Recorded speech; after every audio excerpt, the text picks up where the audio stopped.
Buenos días, mis queridos hermanos. Estamos aquí esta mañana para la prédica de la palabra de Dios correspondiente al domingo de hoy. Queremos darle la bienvenida a todos y que pues pasemos un momento de meditación en la palabra de Dios, que siempre es pertinente para nosotros. Les pedimos a cada uno de ustedes que tengan su Biblia a mano y que puedan así ir conmigo a los pasajes que vamos a estar citando y de este modo puedan estar verificando la veracidad de lo que decimos a través de la palabra de Dios. En esta mañana vamos a estar viendo el capítulo 21 del libro de Juan, del Evangelio de Juan, capítulo 21. Vamos a estar viendo este capítulo, pero vamos a concentrarnos en los versos del 15 al 17. Así es que busquen sus Biblias y vamos a ir a el capítulo 21 de Juan, versículos 15 al 17. Vamos a ir allá para tener la meditación de la palabra de Dios. La palabra de Dios dice en el libro de Isaías que la hierba se seca, la flor se marchita, pero la palabra de Dios permanece para siempre. Vamos a leer. Dice así: Cuando hubieron comido, Jesús dijo a Simón Pedro: Simón, hijo de Jonás, ¿me amas más que a estos? Le respondió: Sí, Señor, tú sabes que te amo. Él le dijo: Apacienta mis corderos, apacienta mis corderos. Volvió a decirle a la segunda vez: Simón, hijo de Jonás, ¿me amas? Pedro le respondió: Sí, Señor, tú sabes que te amo. Le dijo: Pastorea mis ovejas. Le dijo por tercera vez: Simón, hijo de Jonás, ¿me amas? Pedro se entristeció de que le dijese la tercera vez: ¿me amas? Y le respondió: Señor, tú lo sabes todo, tú sabes que te amo. Jesús le dijo: apacienta mis ovejas. Vamos a orar. Amadísimo Dios, Padre Celestial, estamos delante de ti esta mañana. Queremos poner nuestro corazón a tus pies en ofrenda fragante para ti, Señor, para que tú pues nos llene con tu espíritu, nos guíe, que nos dirija tú en este momento a tu pueblo, a cada uno de nosotros, para que seamos edificados a través de tu palabra, por medio de tu espíritu, Señor. Te pedimos que obre de manera especial en aquellos que se están exponiendo a ella y que obre también de manera especial a el predicador, para que tú le dirijas en todo lo que se vaya a decir de tu palabra, Señor. Son cosas que te pedimos en el nombre de Jesús. Amén. Muy bien. Vamos a estar viendo el contexto primero de este capítulo. El capítulo 21 tiene un contexto inmediato en la situación en que Jesús se presenta ante los discípulos que estaban juntos y donde llega Tomás y ellos les explican a Tomás que Jesús se había reunido con ellos después de la resurrección. Y es entonces cuando Tomás dice que si no le ve con sus propios ojos y le toca con sus manos su costado y sus llagas, él no creería. Nosotros sabemos que Jesús apareció en ese momento, y en ese mismo momento que aparece, él le dice a Tomás: porque ha visto Tomás, creíste, bienaventurados los que no vieron y creyeron. Esta es la situación que sucede anterior a este capítulo 21, que es cuando los discípulos están también reunidos todos y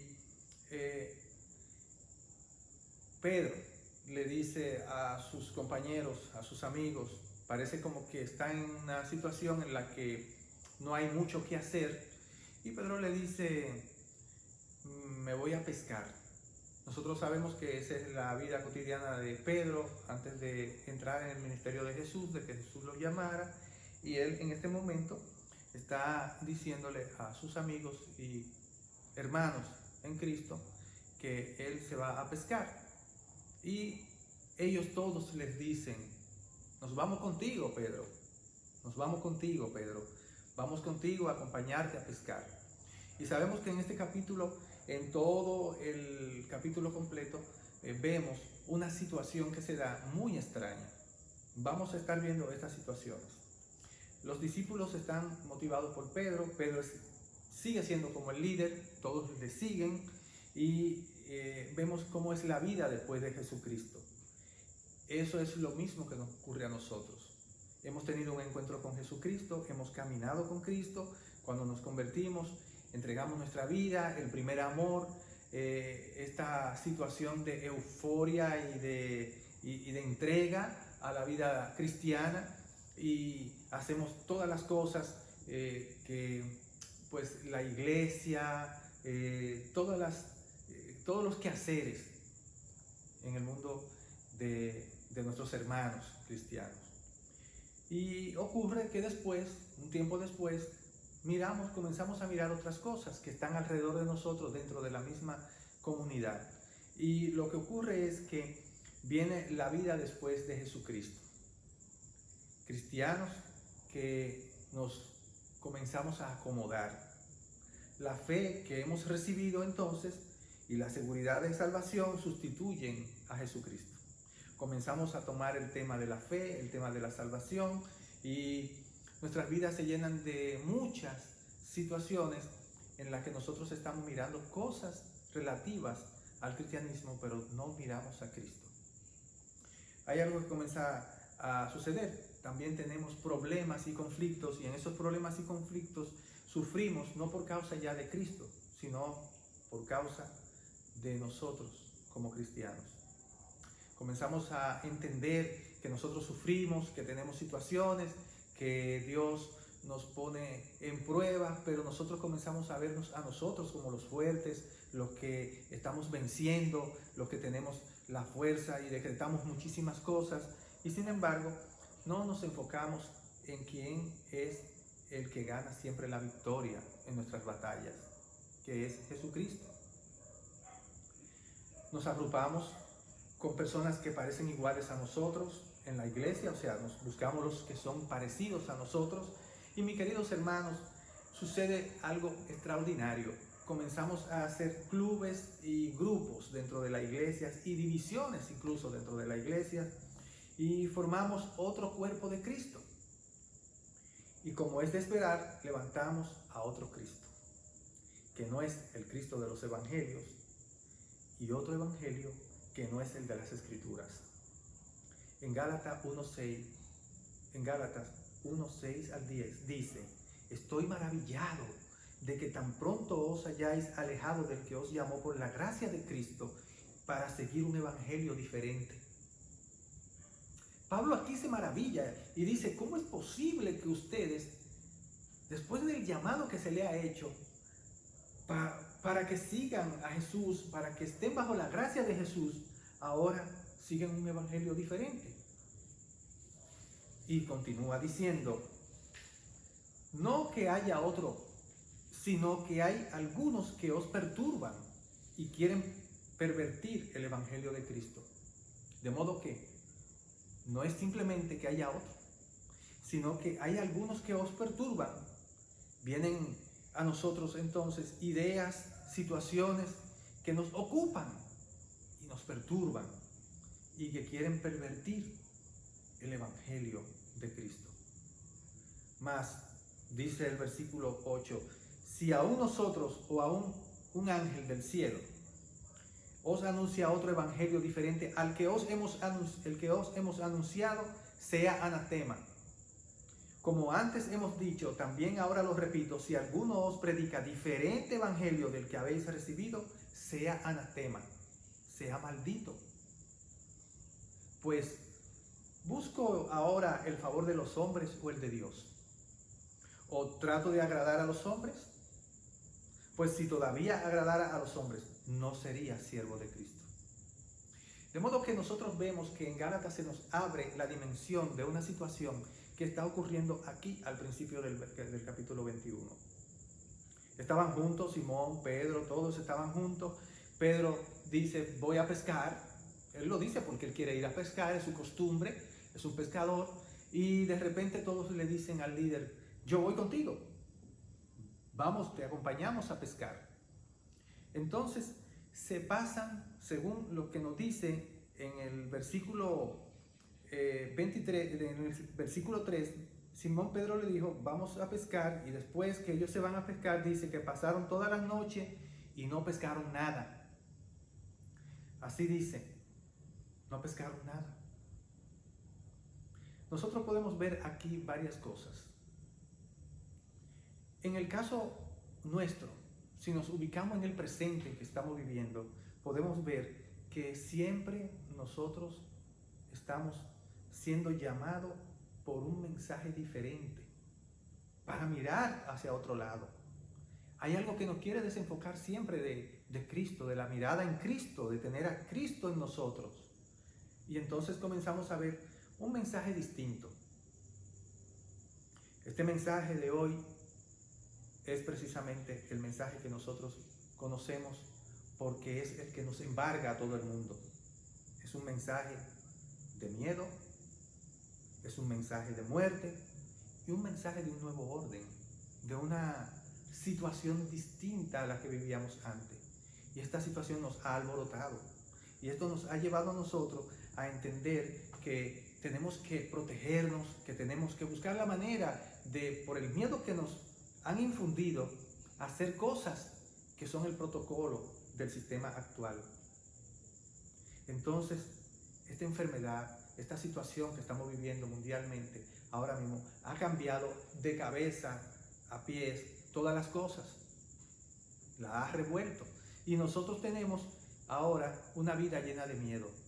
No nos podemos juntar, tenemos distanciamiento social, tenemos una serie de situaciones, de protocolos basados en el miedo. Tenemos el asunto de que la muerte está ahí, de que si nos da esa enfermedad cualquier persona puede morir, un familiar nuestro, nosotros mismos, estamos expuestos a la muerte y de una manera rápida. También en el orden de las cosas no podemos violar situaciones que son diseñadas por organismos mundiales. Y cuando venimos a ver todo esto, en que nos envolvemos en esta realidad, la verdad es que es una realidad que nos envuelve y nos compete a todos tratar, vivirla de manera adecuada. Pero ¿qué está pasando con nosotros en nuestro mundo espiritual, en nuestra relación con Dios? Hay algo que puede estar pasando. Este miedo que nosotros estamos tomando, esta muerte que nos está a nosotros afectando, este temor a la muerte y este nuevo orden pueden desenfocarnos. Yo a veces me pregunto, ¿cuánto le importará a la Organización Mundial de la Salud tu vida? Yo me pregunto por qué se molestan tanto en tener un protocolo tan cuidadoso por ti. Es algo que me pregunto porque muchas veces veo que ellos determinan cosas como relativa a la cantidad de personas que deben ser atendidas con prioridad y aquellas que deben ser condenadas a la muerte por un protocolo. Hay una serie de personas que están confinadas a la muerte por el hecho de su edad, por el hecho de que tienen problemas de salud congénitos y que de esta manera ellos determinan que estas personas deben de ser desatendidas y otras deben ser priorizadas. Es como si dijéramos, a usted, su madre la llevan, o su padre, o su abuelito lo llevan enfermo del coronavirus a un lugar y ellos son los que van a determinar si le van a prestar la debida atención a esta persona o no, por su edad y por su condición de salud. Entonces, estamos viendo que el cuidado que ellos tienen de la salud de usted y mía y de los que nos rodean no es el adecuado. Yo no confío en poner mi confianza de mi salud y de los míos en lo que ellos determinen que se debe hacer. Pero ese es el protocolo. Y nosotros estamos viviendo esta situación nos llena de desaliento, nos llena de preocupación y nos llena de estrés. Pero quiero decirles una cosa, si la iglesia no sabe lo que el mundo pretende, el mundo y sus líderes se pueden aprovechar de la iglesia y crear una agenda distinta dentro del protocolo de nuestra relación con Dios, con nuestro Salvador, de nuestro enfoque en Cristo. Y es lo que quiero que veamos. Jesús aparece en la playa y los discípulos no le conocen. Jesús aparece en la playa, en el versículo 4 dice que cuando ya iban amaneciendo, después de estar cansados de estar tirando las redes al mar y no pescar nada, se presentó Jesús en la playa, mas los discípulos no sabían que era Jesús. Y eso es muy extraño. Personas que habían estado tanto tiempo con Jesús, que habían caminado con Jesús, que incluso ya habían 2 veces que le habían visto después de la resurrección, no le están reconociendo a él. Ellos están en la barca, él aparece en la playa, ellos lo ven y no lo reconocen. No hay una inferencia de reconocimiento del Maestro, de su líder, de su Redentor. Entonces vemos que hay una convicción dudosa aparte de eso. Adentro de sus corazones hay una convicción dudosa ante la presencia de Jesús. Ellos en el capítulo 12, en el versículo 12 dice, le dijo Jesús, venid y comed. Y ninguno de los discípulos se atrevía a preguntar, ¿tú quién eres? Se estaban poniendo extraños delante de aquel personaje y de hecho, algunos sabían que era el Señor, pero no se atrevían a preguntarle. Qué extraña situación se está dando con los discípulos en este momento. Jesús está ahí, pero ellos no lo están reconociendo. Cuando Él le habla desde la playa, Él les dice cosas a ellos y ellos los miran y lo ven. Él les dice, tiren las redes por el otro lado, ellos obedecen y sin embargo, ellos no les reconocen como Jesús. Qué extraño. ¿Cuál ha sido su desenfoque? ¿Qué es lo que ha pasado con ellos? Los discípulos saben que es Jesús, pero en el fondo tienen una duda. Así es la fe del creyente cuando se enfoca más en la sombra de su fe que en Jesús, el autor y consumador de su fe. Esto es lo que nos sucede muchas veces a nosotros. Sabemos que somos salvos, que hemos recibido a Jesucristo, que el Espíritu de Dios mora en nosotros, pero extrañamente estamos desenfocados en cosas que nos llaman la atención, que nos proporcionan miedo, que nos envuelven en los afanes de este mundo y estamos buscando en esas cosas soluciones y entonces echamos un poco de lado el Evangelio y a Cristo. ¿Y qué es lo que termina sucediéndonos?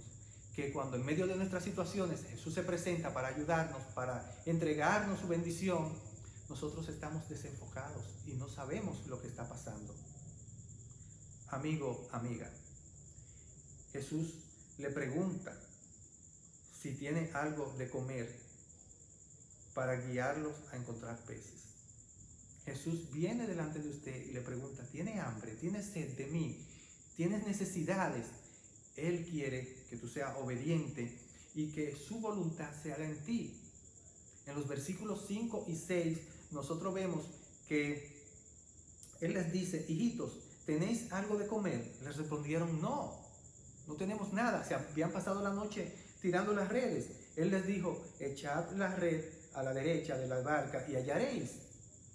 Entonces, en este proceso en que Jesús vuelve y se encuentra con nosotros mediante su bendición de venir y proveer para nosotros la solución y traernos otra vez ante su presencia, nosotros no le reconocemos. Y esto es triste. Nosotros estamos viendo esta situación que sucede aquí. Y esta es una situación similar a la que nos puede estar sucediendo en estos mismos momentos. Nosotros vemos que en el versículo 6 y 8, en los versículos 6 y 8, vemos una serie de actividades que se producen apresuradamente. ¿Por qué? Porque de repente uno de ellos reconoce a Jesús. En el versículo 6 dice, Él les dijo, echad la red, y cuando ellos echan la red, entonces la echaron y ya no la podían sacar por la gran cantidad de peces. Entonces, aquel discípulo a quien Jesús amaba, dijo a Pedro, es el Señor. Y Simón Pedro se lanza inmediatamente porque se trata de su Señor. Y entonces ahí lo reconoce, porque otro se lo dice, y él inmediatamente se ciñe la ropa porque estaba un poco desnudo y se echa al mar. Deja a todos en la barca. Yo llego primero a donde el Señor. Y entonces Juan, al reconocer a Jesús y decírselo a Pedro, los demás también se dan cuenta y traen la barca y los peces a la orilla. en el versículo 9 y 11, amortiguan la velocidad. ¿Qué es lo que está pasando? En esta historia tan interesante, ellos que vienen rápido donde el maestro, de repente el maestro lo pone en cámara lenta. Y esa cámara lenta es interesante porque es como todo despacio, como que, ¿qué es lo que está pasando aquí? Y entonces ellos dicen, ante la presencia de él, al entrar ante su presencia, Jesús le dice, traed los peces que acabáis de pescar.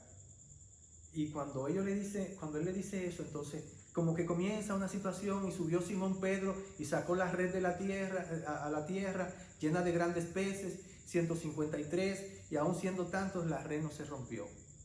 Les dijo Jesús, venid y comed.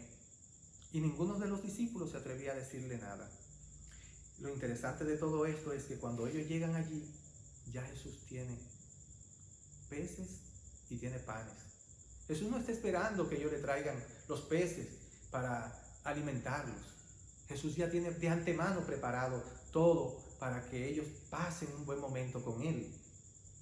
Así es que nosotros vemos que Jesús ya de antemano está preparando cosas para que nosotros, en medio de la distracción del mundo, en medio del desenfoque que tenemos, nosotros podamos venir delante de Él y encontrar en Él provisión para nosotros, para nuestras almas, solución y paz, y descansar en Él, porque Él es la solución de nuestros problemas. Lo que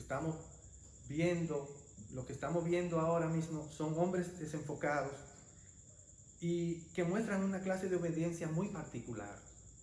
Ellos ven todo, ellos ven los peces, pero están como ciegos. Ven muchos peces, su red está llena, no se rompe, hay un desayuno listo. Pero, ¿qué es lo que quita la mirada de ellos a Jesús, aun cuando estamos en medio de un mundo lleno de conspiraciones ridículas y manipulaciones extrañas? ¿Qué es lo que le quita la mirada a uno de Jesús? Es extraño. Nosotros que hemos creído en Él, que hemos recibido el Evangelio del Reino, ahora estamos levantando otro Cristo y estamos creyendo en otro Evangelio.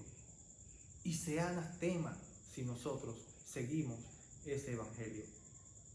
Aquí se dice que Jesús les da a ellos, les proporciona a ellos el pescado y el pan necesario para sus vidas. Él provee, Él tiene la provisión para nosotros. En los versículos 12 y al 19 hay un silencio sepulcral, una convicción dudosa ante la presencia de Jesús de parte de los discípulos. Ahora parece que hay más de Dios en este hombre resucitado que de humano. Y ellos comienzan a ver las cosas en cámara lenta y extrañamente.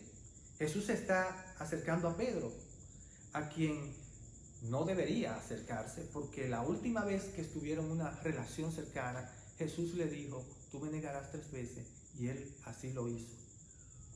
De modo que Jesús es amoroso, Jesús no toma eso en cuenta, y Jesús se acerca a él y le pregunta de manera amorosa, sensible, con cariño.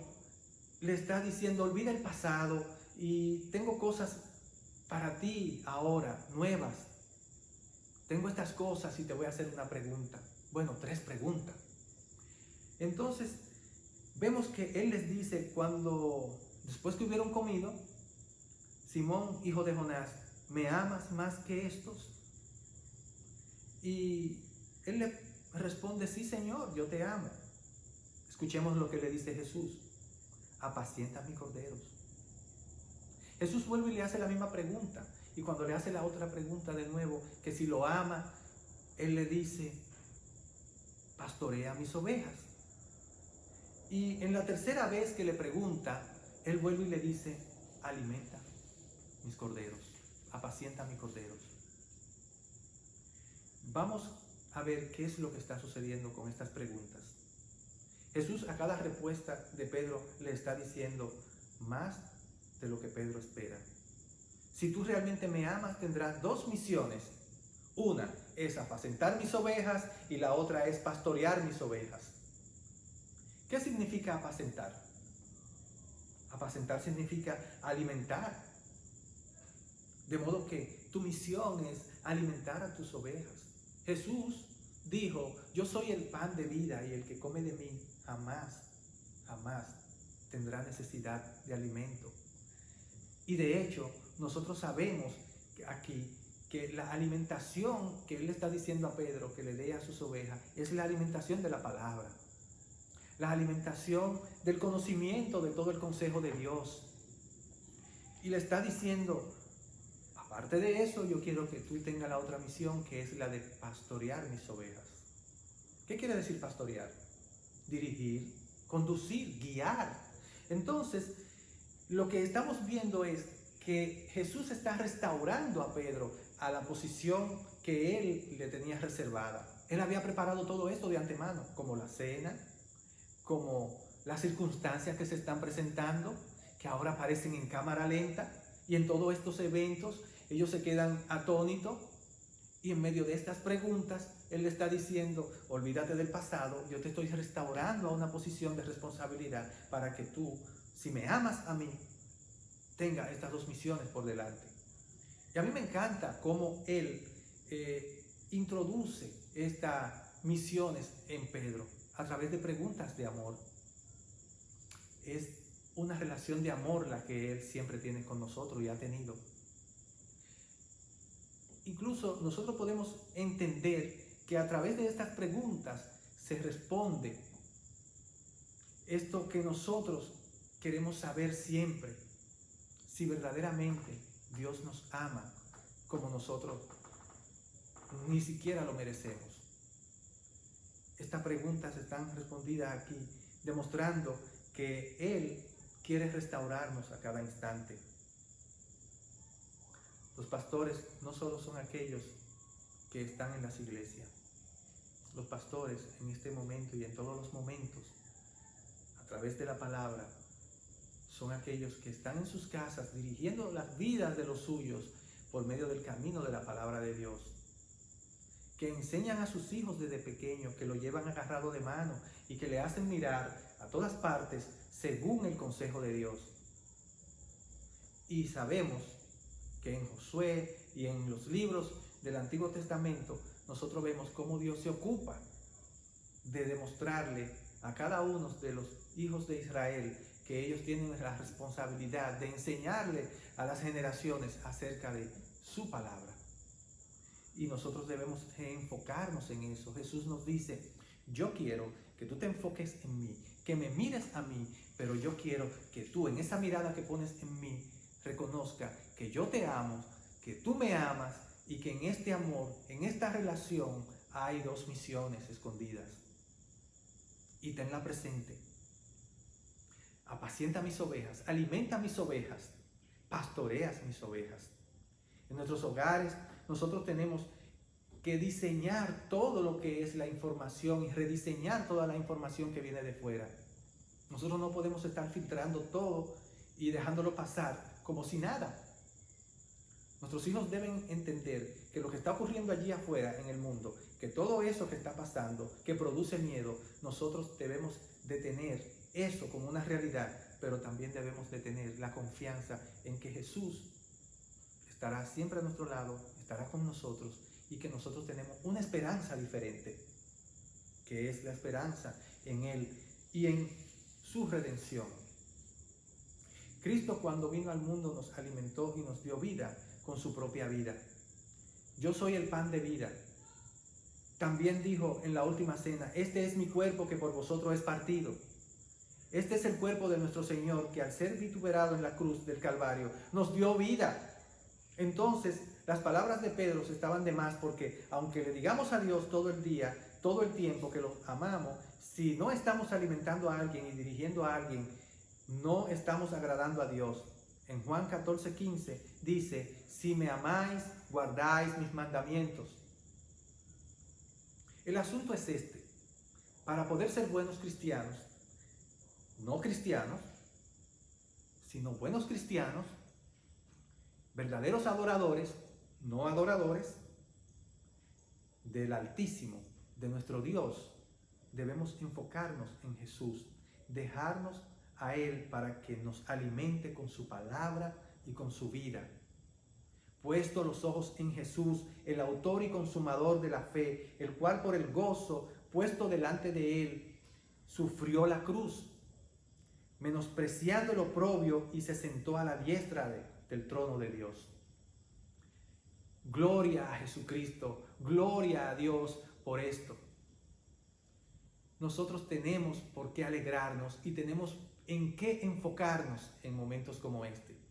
Tenemos también misiones que cumplir para poder llevar la paz a nuestros hogares, que sobrepasa todo entendimiento y que viene de Dios.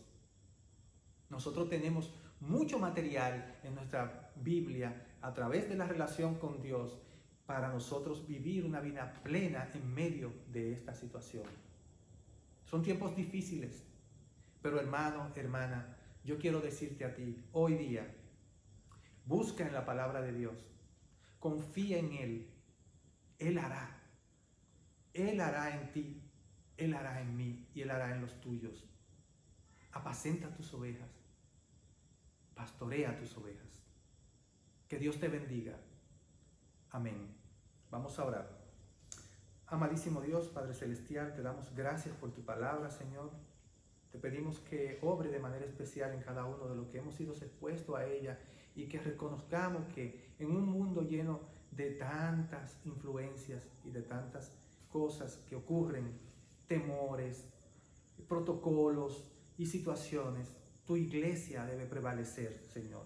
Debe prevalecer a través de las misiones que Jesús ha puesto en nosotros, de dar el testimonio delante de los hombres de allí afuera.